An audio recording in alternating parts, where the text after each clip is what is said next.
Hello, everyone. Welcome to the eLearn podcast, the eLearn hot seat. I am pretty excited. You know what I love is I love that, as I come on the screen and you come on the screen, John, it's Laddick and Hack. Like that's what everybody's gonna take away from this right now. So, welcome to the show. Thank you very much. How are you today? Doing well. Yeah, hanging in there, and definitely excited to chat with you about all the stuff we've got going on, and just seems like a good time. So ready when you are. Fantastic. Well, why don't we start by actually telling people who you are? So you're John Hackmeyer. They can see on the screen there, CyberCrocodile. Yeah. Tell us about. I know that I know who you are. People who work at Open LMS know who you are. There's many people in the e-learning universe, the online universe, sort of a remote work universe that know who you are. But for those people who aren't listening, why don't you give us the 30 seconds, 1 minute on like kind of where, who you are and where where you sit today. Like, what is it that you do? Sure. Well, anybody who's watching can tell that I'm old, so we know that. We got that established. And Okay. So This is scary. I started off in this career field actually as a systems engineer, and was doing systems engineering for several years. Then eventually went out on my own and wanted to do some teaching, some instructional design work, content development, etc. And then eventually moved into sales enablement and was a sales enablement leader for a number of years. And then I decided to go full-time back into consulting, which is what I'm doing now. And it's a combination of instructional design, content development, sales enablement, consulting, and even back from the old days of doing my cybersecurity stuff, I still teach, a cybersecurity certification prep course. So that's kind of what's been going on. Do you teach it at is that like a course that you own, or are you teaching it through an institution? Yes, probably to both. I have right now, I'm only teaching it for a major customer that I have. But the reality is that, anybody that needed me to teach it, technically I could. Okay. All right. No, that's great. All right. I want to start our conversation today with a place that we actually don't normally talk about here. Or actually, quite honestly, I was kind of racking my brain to see if we've talked about this before, but sales enablement, right? So you've done this before. This has been, you said it's still something that you consult on and whatnot. First of all, what does that mean? I mean, for those of us who aren't sitting in an institute of higher education or a corporation or something like that, like what does that mean in the first place? Yeah, it's a great question, because to this day, sales enablement still isn't perfectly defined in one way. And the term itself has only been around maybe for about a decade or so, give or take. And not everybody agrees. But what I would say is that the overarching idea of sales enablement is being able to come up with a way to train and educate your salespeople, and oftentimes sales engineers, both internally and partner organizations, which is very common as well. And how do you create a program that allows them to come in as new hires, get ramped up efficiently and effectively, and then be able to grow from there as they stay with the company? As you know, products and services change rapidly. And how do you keep them educated? How do you keep them selling, et cetera? And that's kind of overall at the highest level what sales enablement is all about. It's about enabling revenue generation.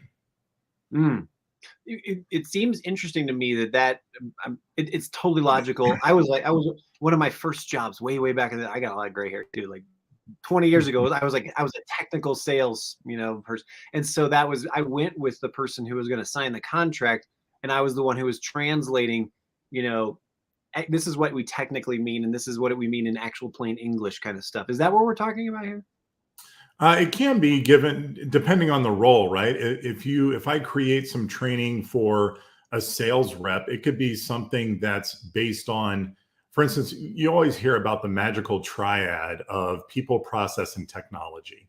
So a lot of times you're creating training on processes. It could be internal processes, how to order something, how to license it, how to work inside of like Salesforce.com, et cetera. It can be anything like that. It can also be teaching somebody how to demo your product and or your service properly. It's also sometimes just teaching people how to sell and, how to listen to prospects, how to identify business problems, how to articulate your solution as a business solution rather than just merely a technical solution. Those types of, so it can be all along that range. Sure. Okay. Well, for most of the people who are listening right now, they probably didn't come to learn how to sell. I'm assuming. Let's put the conversation on its head.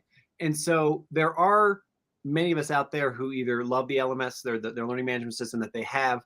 They're looking at what's next, right? I mean, 2023 is right around the corner. Everybody's got a new solution. The pandemic has created an urgency and a need for so many people, business continuity. Lots of organizations were caught with their pants down, surprisingly, school districts and whatnot. What are, right off the top of your head, what are the first things that I should be considering when I'm looking at either a new LMS or a new module for my LMS, or, upgrading like the new solution? Like, what are those first questions I need to ask? Sure. The most important question is actually happens before you even worry about the LMS itself. It's about the provider that you're probably looking at, right? Whether, even if you're going to do this on your own, it doesn't matter. But a lot of people take advantage of services, right? So, LMS services, et cetera. So really, the first thing I recommend for people is take a look at the provider. And is the provider going to be merely a provider, or are they going to be a partner? And there is a huge difference between those two things. And the partner, which I recommend people look for, is somebody who's going to help you meet your business objectives. They're not there just saying, okay, here's a piece of technology, knock yourself out, load some SCORM packages and have people go learn stuff. Because quite frankly, anybody can do that. So I think that's kind of the first thing you have to look at. Once you get into the technology, then there's a lot of other questions that have to come up.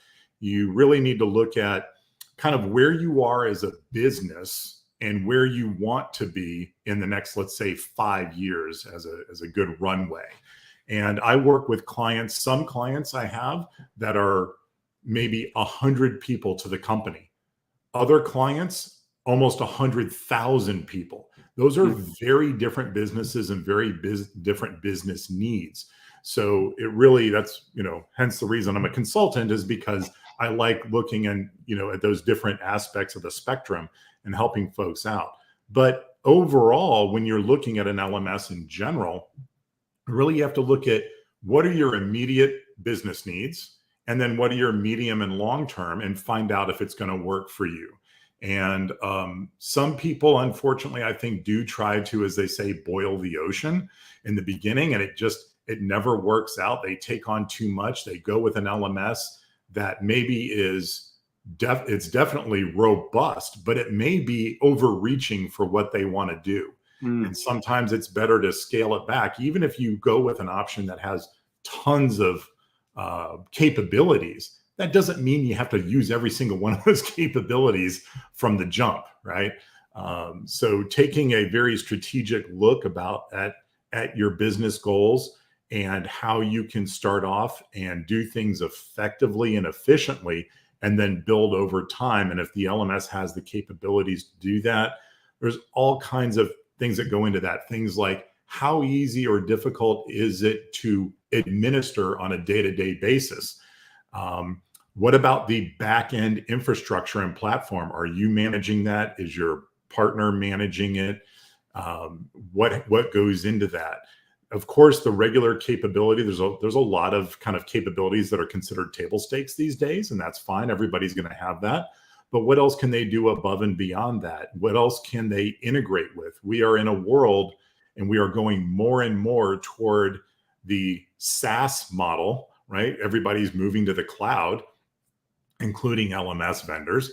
And what can I do to integrate my other business solutions with my LMS and really have a fully integrated solution, rather than just, oh, this is my education system, but it doesn't talk to my, it doesn't talk to Salesforce, or it doesn't work with meeting providers, whether it's WebEx or Zoom or anybody like that. So those are all big questions that you need to kind of look at as you're prepping. Cool. Well, I want to back up just a little bit, because I want to think about that spectrum, or maybe that gradient between, sort of a small, let's just call it like a small community college versus like a really large like university system, and the considerations. I'd love to hear your opinion on, hey, we've got a technical team, right? Like, we have the resources, we're going to implement it. We're actually going to be, pulling the levers and those kinds of things. Whereas, maybe on the other side, a smaller university or smaller company would be like, we actually really want all the help. We just want to be able to have a person or persons to support some of our professors and those kinds of things. Do you have a criteria, or like, here's like 3 big buckets that I put, how you make that decision matrix happen? Or is it truly like you got to kind of come up with your own play card no matter what? Yeah, I don't know. I think I tend to get a little philosophical with this. Regardless of the size of the client, I kind of say you have to think about, where do you want to spend your time? Mm-hmm. And, I remember when I first got into business, when I started my company with like 16, 17 years ago now. And I remember realizing that you have a choice. You can either work in the business or on the business, but you can't do both of them concurrently. And so I talk to people about whether, like you said, it's a small community college or it's a bigger organization. What do you want your people doing? And just because you have the staff maybe to be able to manage the solution and do all that stuff, is that the best use of their time? Or should they be managing something else, what have you? And is it going to be just a more efficient process? Just outside of education, I do this in my own personal life. I think we all do. My wife will give me a hard time, like, you never mow the lawn. No, I don't. I hire somebody else to do that because I don't want to mow my lawn. That's not what I enjoy doing.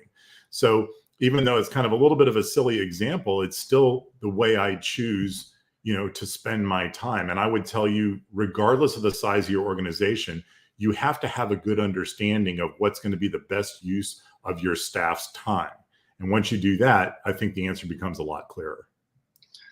Before we I want to kind of move the script towards, how you look for that partner or provider, right? But before we get there, like, what is your, 1 or 2 go-to pieces of advice to, for lack of a better term, kind of like assuage or prevent that sort of buyer's remorse? Like, so many times, like, we get into those conversations, we get really far down the path, and then, you push go on the contract, and it's like, oh man, I didn't know this. Like, what's your answer to that?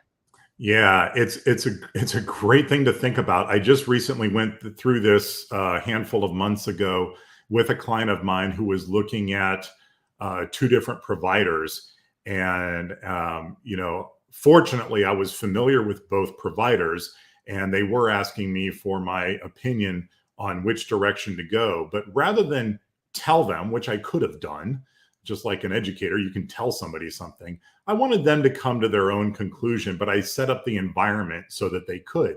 And what we ended up doing was coming up with really important questions to their organization, and then having meetings with both vendors to see how they answer those questions. And, again, it's a variety of questions. Some of them are technical, some of them are not, some are business related, some of them are process related, some of them are hypothetical. Well, what if? And you really want to see how they respond. And once we did that, the answer was crystal clear. Because you can't, there's certain things you just can't fake. And when you ask the right questions, those things come out very, very easily. Yeah, 100%. Yeah, no, that it's as they say, the proof's in the pudding. But and so that takes me where, I want to go next, which is looking at, there are, we know that there's like a handful of dominant providers in at least the North America market, right? And sort of Europe, North America market. And we could probably name the 4 or 5 that they are. But there are truly, there's everything from Google Classrooms to, some WordPress plugins that you use, in order to provide a learning solution. What are like some of the most common things that you would expect out of the get-go as sort of like, we're not even going to consider this provider unless is it things like, provide a free trial, in their SaaS solution that I can kind of go around and kick the tires? Or is it, I need to be able to talk with a customer support rep, like out of the gate? Or like, what are the things that you recommend to look for in that partner as like sort of definitely like, if they don't do these 5 things, then they shouldn't even be on the table? Yeah. So, and you named a couple of them, and these are in no particular order, but just off the top of my head, absolutely. If you can't do a trial of the software or whatever the solution is, you're out. I mean, you just have to be able to do that. That's a given.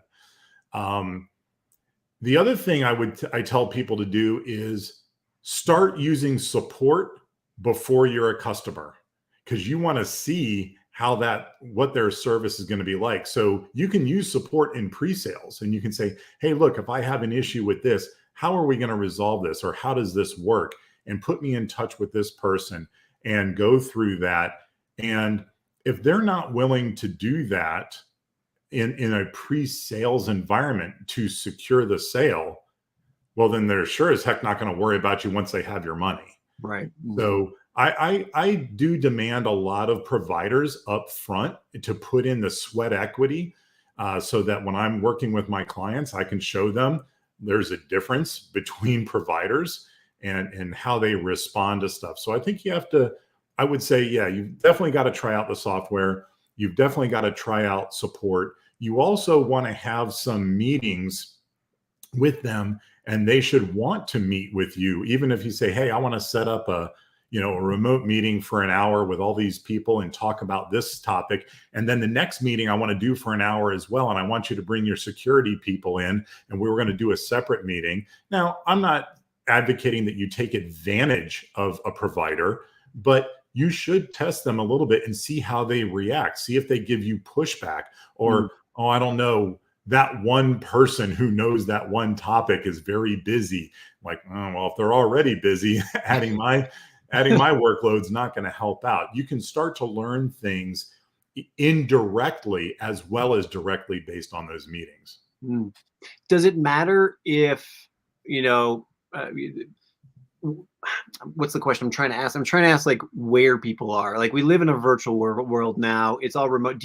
Are we talking in-person meetings, or are your expectation is, look, I at least got to be able to set up a Zoom call or whatever with somebody relatively expediently? Or is this, are there other expectations that you'd want to have in terms of touch points or immediacy? Yeah, I'm always a bigger fan of in-person meetings when possible, but we're in a different world now, and I understand some of the limitations and what have you around that.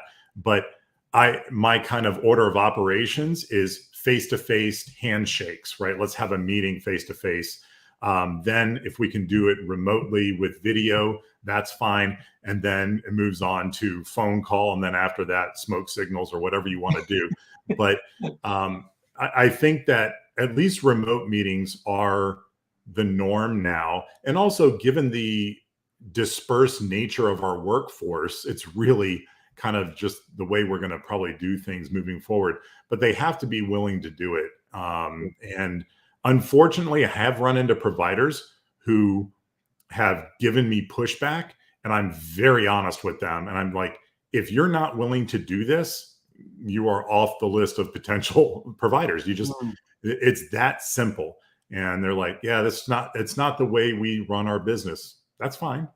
Yeah, it's just what I find. The reason why I asked that as well is because, in the SaaS world that we're in, for the newbie who doesn't software as a service, it's increasingly common to buy into a system as a subscription of some sort, and then find yourself 5 layers away from a human, if you can ever get to a human, right? And personally, I've bought into several systems in different kind of universes where it's just like, I'm surprised I have hair left, quite honestly, because it's just like, all I want to do is explain to a human what's happening, because I know I'm getting bot responses, or I'm in a chat bot, never ending universe.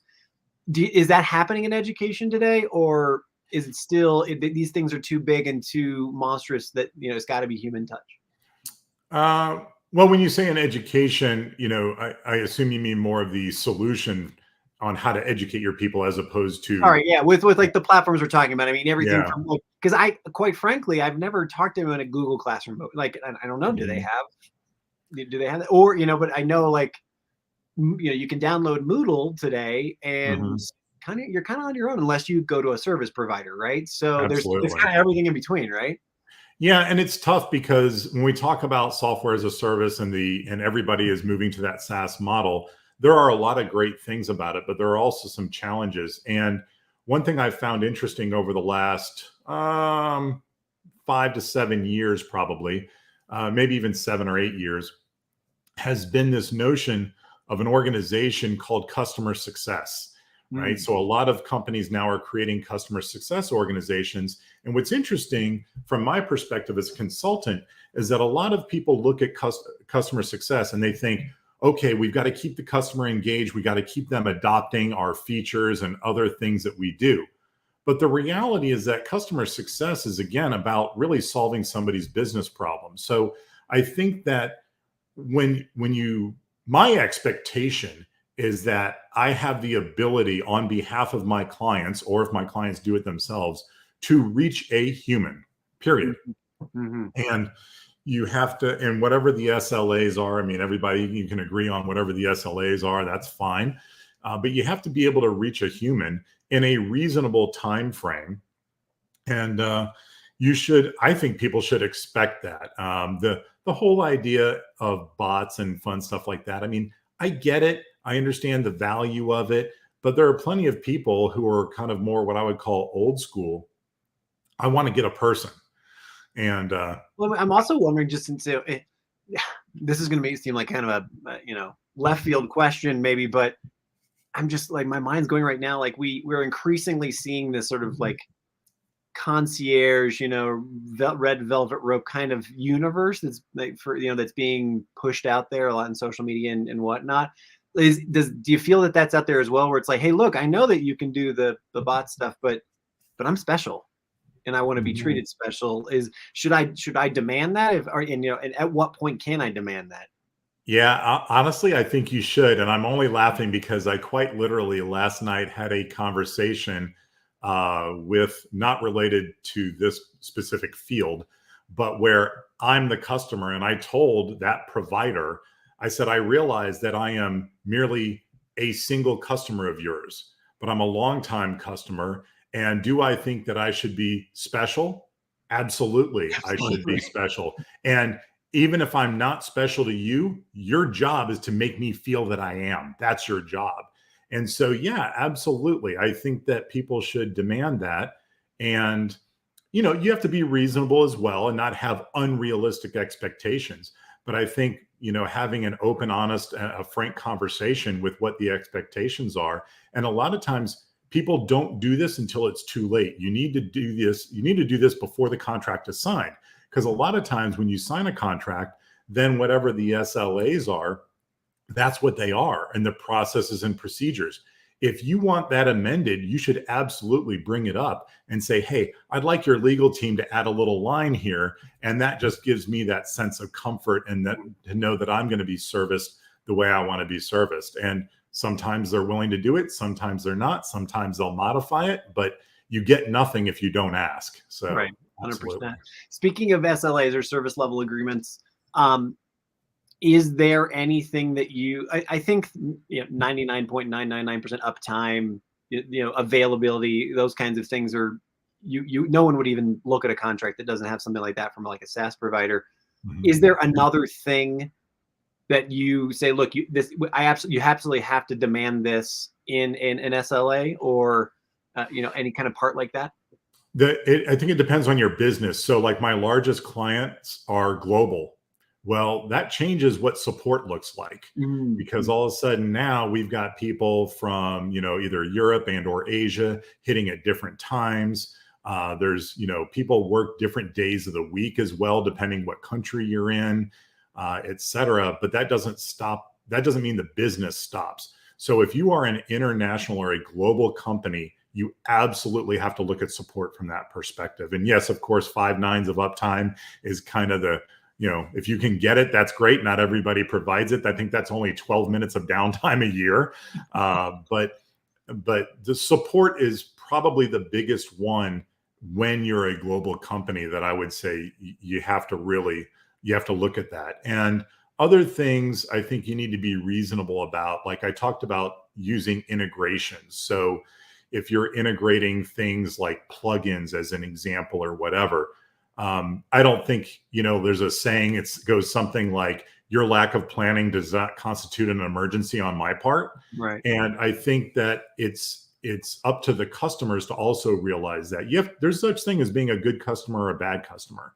And I think if you're a good customer, you're planning things, you're letting your provider know in advance, hey, we're talking about implementing something like this in 4 months or 6 months. Let's start talking about it now, looking into it and seeing what value you as a provider can provide to me, other than, I'm going to plug that thing in for you. Hope it works out.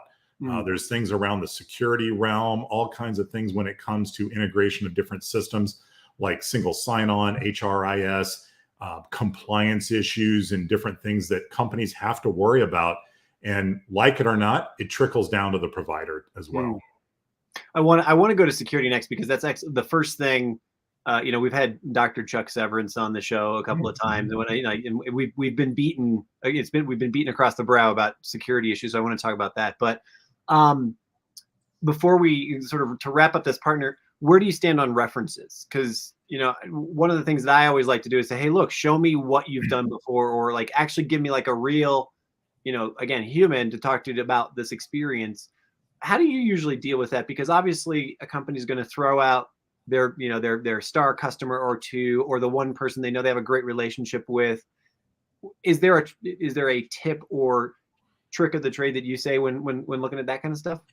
Yeah, I think references, it goes back to the same thing with resumes, right? Nobody in their right mind is going to put a reference on a resume of somebody who's going to say, oh, that person's a schmuck, don't hire them, right? So every once in a while it happens, but as a rule, it doesn't.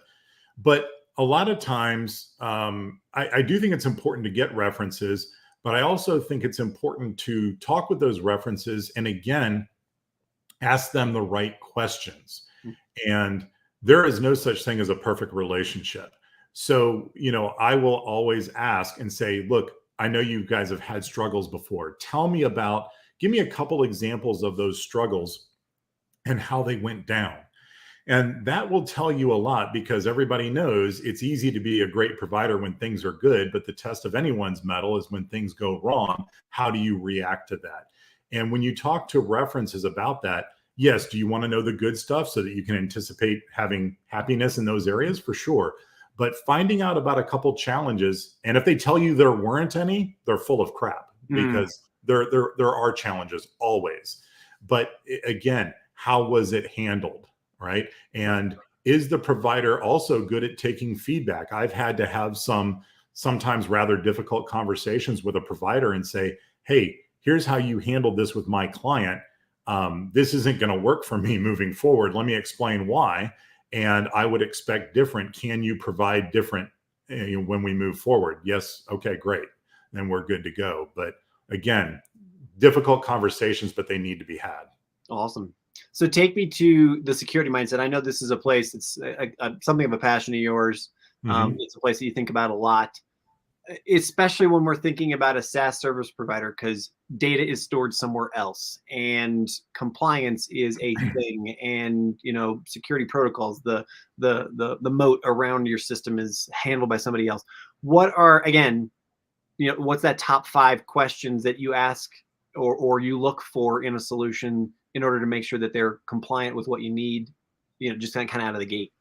Yeah, I would say the number one criterion I think that security experts would look for in a SaaS provider is being SOC 2 certified, and being able to show. And this has been going on for decades, right? I remember being an engineer. For people, before people know, like, so is SOC 2, is that a independent certification, or like how does that work? I forgot the name of the organization. There's whoever hosts it, and then you can get an independent third-party auditor to come through and go through the process, and you have to validate identify and validate all your security controls that fall in various areas and how you protect your own and customer data. Okay. And then once you do that, then bam, you get the rubber stamp of approval, SOC 2 certification. And that allows all of your potential customers to know that you not only know and understand security, but you've implemented it properly in your solution. And it makes a big difference. Sure. And I mentioned, even when I was an engineer, 20 plus years ago, an organization that I worked for, we went through, it wasn't SOC 2 because that didn't exist then, but the predecessor to that, we went through that certification, and we were the only provider of our type to have it at that point in time. And it makes a huge difference, obviously, in your ability to sell. But another thing is that when you as a company go out to get cyber insurance, one of the things they're going to ask you is, hey, what have you done with your current SaaS providers to make sure that you've mitigated risk, or that they have, or both? And if you say, oh, we went with this organization because they're SOC 2 certified, well, that's going to make a bigger difference in the premium that you're going to pay. It's going to go down because they know that they have a more secure solution than anybody else. So SOC 2 certification is a big deal, and a lot of SaaS providers are working toward it if they don't already have it. It's pretty common. That's on kind of a macro level. Now, as you go down and start digging in a little bit more deeply, then you have to look at how are they handling specifically the customer, your data, because you as an organization will be sharing PII with them, personally identifiable information. And depending on what regulations you have to abide by, things like HIPAA, in the healthcare world, PCI DSS for credit card stuff, GDPR, privacy, et cetera, all of those things go into it. So you need to make sure when you're picking a provider that you understand how they're handling those data and what you can and can't do with it. So that definitely becomes a challenge and an issue, and you have to usually address it in the contract and make sure that you know what's going on. Fantastic. Is there anything like around those data security and compliance issues? Like, should I expect them to come to us and say, "Hey, are you thinking about GDPR? Are you thinking about or is that something where I come with my menu and I'm like, "Hey, can you show me how you know how to deal with this?" I think you have to, I'm going to put on my provider hat for a minute and say, it kind of depends on the situation. If I go into a meeting with a potential client and they're not asking those questions, I'm probably not going to bring it up, because again, once you get the yes, just shut your mouth and walk out. Right. So I don't think you necessarily need to bring it up, but I think you need to be ready for it. And if you're talking with a customer who maybe they're not familiar with the SaaS market in LMSs, but they are security savvy, and that would absolutely be the time to bring it up and say, by the way, I know how sophisticated you are with security. Here's something about us that you should know. And that will make a huge difference in that sales cycle. So again, I think you have to read the audience. And if you don't need to bring it up, don't. And if it's going to help you make a sale, absolutely. And be honest with where you are in the process, what you can and can't do. And again, to drill in one level lower, now you're talking, because before we talked about SOC 2, SaaS, large scale security. Then we moved down a little bit more deeply into compliance regulation, PII. Well, now move down one level deeper into the actual, for instance, the plugins that you're going to use, right? Does the provider have the ability to look at code and understand what potential vulnerabilities may exist and be able to tell me? I might say, hey, I want to use this cool whiz bang plugin because it's going to let me do this. Well, I want them to be able to have the skill set to say, we're going to do a security review on that, and we're going to let you know if there are any potential ramifications.